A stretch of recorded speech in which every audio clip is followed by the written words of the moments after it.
92 বছরের রেকর্ড ভাঙলেন রোহিতরা, গড়লেন নতুন রেকর্ড। কি সেই রেকর্ড জানতে হলে দেখুন এই প্রতিবেদনটি। সাল 1932 ভারত তাদের টেস্টের জার্নি শুরু করেছিল ইংল্যান্ডের বিরুদ্ধে। সেই সময় ভারতের টেস্টের যে পারফরমেন্স খুব একটা আশাপ্রদ হয়নি। তারপর 70 দশক অর্থাৎ 1970 থেকে ভারত কিন্তু ধীরে ধীরে তাদের টেস্টের গ্রাফ উঠতে শুরু করে। সুনীল গাভাস্কর, কপিল দেব, পরবর্তীকালে সচিন তেন্ডুলকর, রাহুল দ্রাবিড়, সৌরভ গাঙ্গুলি কাঁধে ভর দিয়ে, এরপর বিরাট কোহলি, রোহিত শর্মার কাঁধে ভর দিয়ে ভারতের কিন্তু বর্তমানে টেস্টের গ্রাফ বেশ ভালো।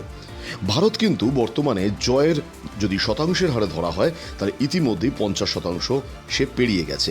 টেস্ট ক্রিকেটে 50% জয়ের শতাংশ হিসাবে যথেষ্টই ভালো।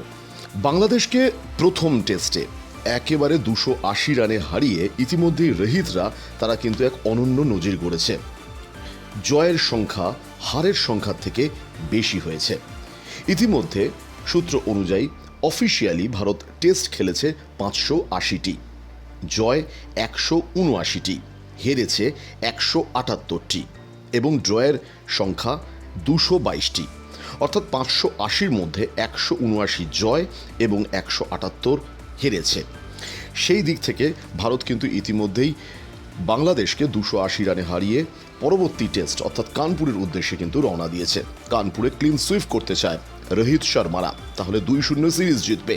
রোহিত শর্মা ইতিমধ্যেই 92 বছরের ভারতের এই রেকর্ড ভেঙে দিয়েছে, অর্থাৎ হারের থেকে জয়ের সংখ্যা বেশি। অনেক অনেক শুভেচ্ছা রইল টিম ইন্ডিয়াকে। ব্যুরো রিপোর্ট, বাংলার পালস টিভি।